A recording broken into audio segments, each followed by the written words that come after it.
আসবে না রে।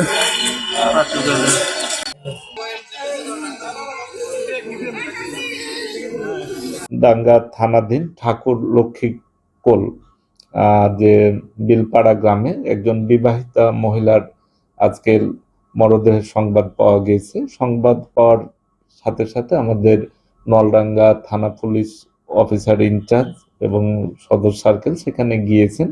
তারা বিষয়টি তদন্ত করে দেখতেছেন এবং এখানে যে বিভিন্ন অভিযোগগুলো আসছে এই বিষয়গুলো আমরা খতিয়ে দেখছি। সার্বিকভাবে সুরতহালের যে কার্যক্রম সেটি চলমান রয়েছে এবং পরবর্তী যে কার্যক্রম অন্যান্য আনুষঙ্গিক সেটিও আমাদের চলমান রয়েছে।